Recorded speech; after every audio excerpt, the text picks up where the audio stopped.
think I've worked out I've done 25 Handel operas altogether, and of course the great thing is I've got still so many to go because there's 42 altogether.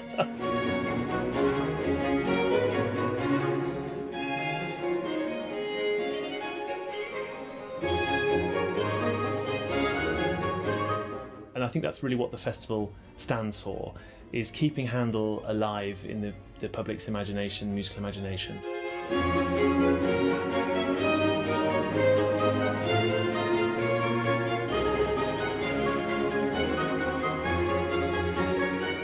And there are so many jewels in the pile, so it's a great opportunity for us. For me, the overriding thing about Handel is his understanding of the human condition. He can just cut to the quick of any emotion, and you'll always find there's an aria for however you're feeling. The operas are full of rage arias, jealous arias, tormented arias, love arias, hope arias. You know, there's something for everyone. And he seems, I mean, I can only speak for myself, but he seems to understand how we feel and find a way with very simple means very often, you know, a small orchestra and a vocal line on stage, and the duet between the two of them somehow transforms the human soul. And of course that was one of the things he felt so passionately about. Handel really wanted to make people better. He wanted them to go out of the theatre improved, and not in a moral way, in a beautifully sensitive and fulfilling way. It's such a fantastic festival because it presents a varied programme of Handel music in a really beautiful setting. I think St George's is just a stunning little jewel in the centre of London, and it's a great acoustic, very intimate.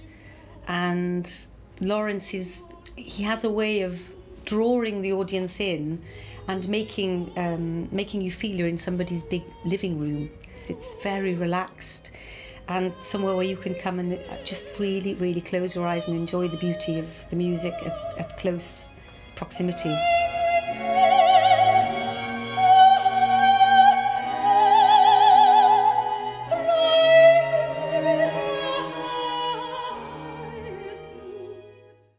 Well, it was started in 1978 by Dennis Darlow. He had a wonderful story about it, actually, that he'd put on some Bach cantatas.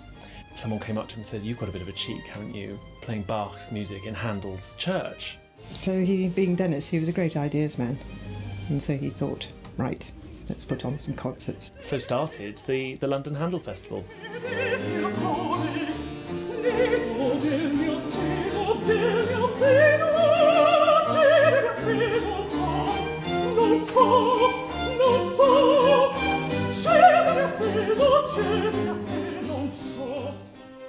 Well, we have a very strong feeling of support for young musicians, whether they're players or singers, and particularly singers with the competition, of course.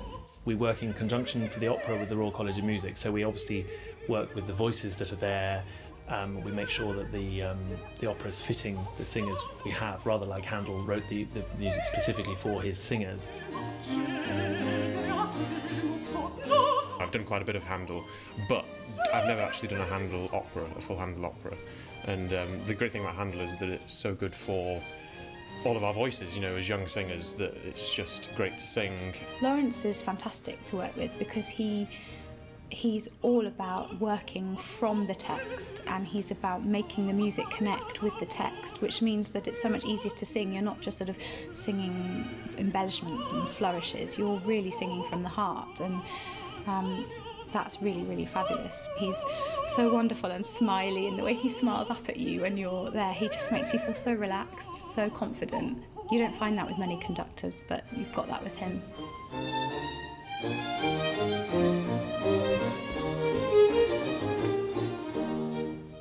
One of the characteristics of Baroque music is that it was performed with a sense of improvisation about it. Very little was written down, of course, and the players were free to express themselves to an extent as they wanted. I think what's interesting here is to take a group of players who are in their mid-20s, who haven't played this music before, who are coming to it for the first time. It works really well because you get a freshness. Baroque music is pretty fresh anyway, but there's something very special about it, and when it works, it's very exciting. The fact that the church is where Handel worshipped and lived around the corner is a very special one, and I think many visitors who come here appreciate that it was brand new when he moved in, and his spirit is somehow still with us here.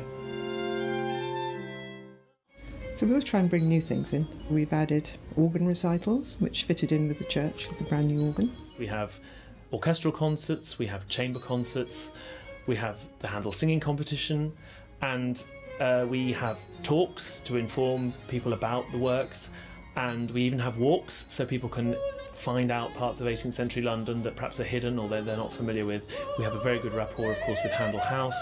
We're a sort of like a 6-week long festival subscription series of wonderful Handel activities.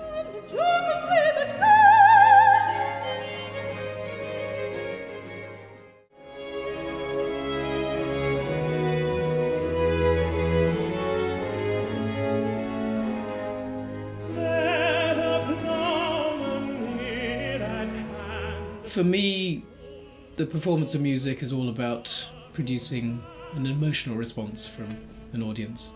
If they come here and they love the atmosphere and they see the joy that we get from the music, and take that away with them, then that's when I'm the most happy. And the milkmaid singeth blithe, and the mower wets his scythe. It's been a wonderful journey for me to be involved with Handel throughout my working life. There's something wonderful about looking in the diary and seeing that it's spring coming up and it's time for the London Handel Festival, and it really is like a family gathering. And ever they share